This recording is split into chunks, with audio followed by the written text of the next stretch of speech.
Summertime was never complete without enjoying delicious homemade peach cobbler. And I must admit that it is one of my mom's specialties. I don't think anyone can make peach cobbler quite like her, including me. But today I'm going to give it my best try because I love peach cobbler and I love peaches, and I can't wait to show you this great recipe. So let's get started.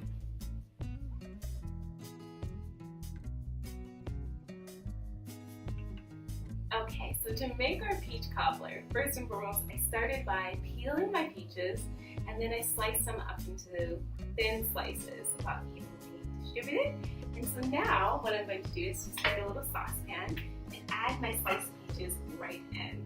And to make peach cobbler, I always start with fresh peaches. If it's not peach season, I totally avoid it because the freshness, trust me, on this one you will definitely taste the difference. So try to start with fresh peaches if possible. So to my fresh peaches, I'm going to add some sugar.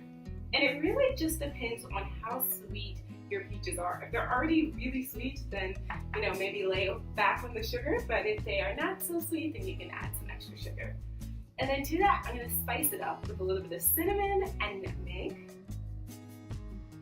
And of course, add some butter to it. The butter is going to really add a nice texture to the peaches. Beautiful. So now I'm just going to take this to the stove and let it lightly simmer just until the sugar and cinnamon sugar and butter melt in and the peaches are just about tender. And then I'm going to add a little bit of cornstarch to thicken it up. So good.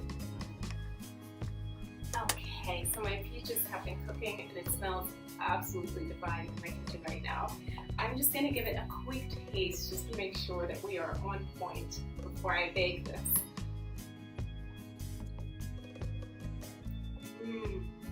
Oh my gosh.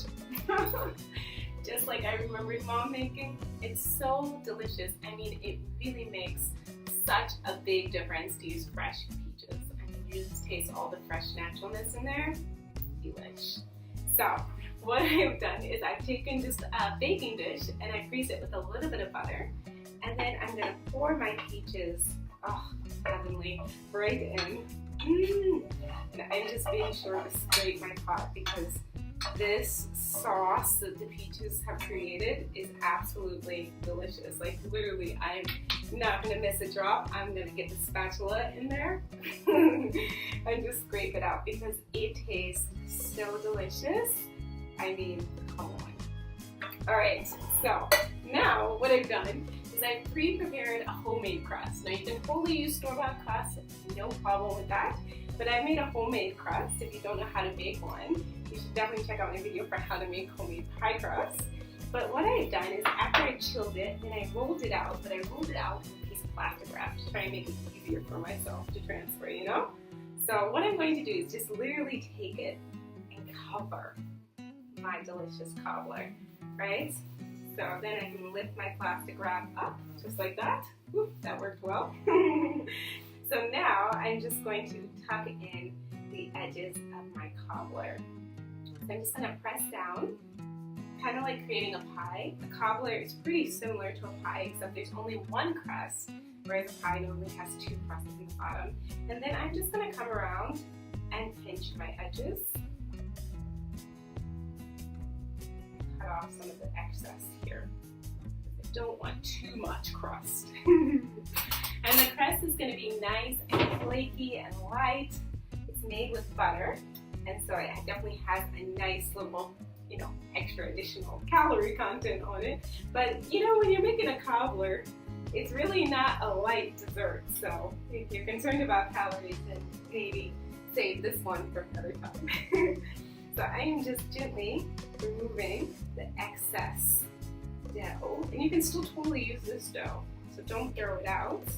But we just want to cut it off because we don't need it for our cobbler. Just like that. Okay, so now I'm just going to tuck it in so that all along the sides is ready to go. And then what I want to do is actually cut a slit in it, or you could poke holes in it with a fork. But I like to, try and do something festive. So I'm just going to go old-fashioned with it and make a nice little cross shape right in the middle. Beautiful. And this is going to give our cobbler room to breathe while it's baking. It's going to be able to go, and all the peach juices are going to fill the air of your kitchen, and it's going to be delish. So now it's ready to go into our oven. It's going to be taken until it's nice and golden and crisp, and then it'll be time to enjoy our delicious peach cobbler. So good. Okay, so my peach cobbler has been baking. It smells amazing. Oh my gosh, I cannot wait to try this. It's time to take it out of the oven. Check that out, our delicious fresh peach cobbler right out of the oven.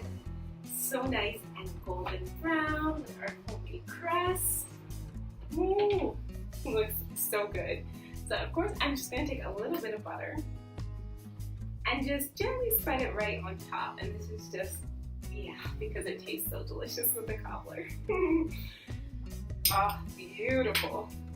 And then there we have it, our delicious homemade southern fresh peach cobbler, homemade from scratch, including our delicious crust.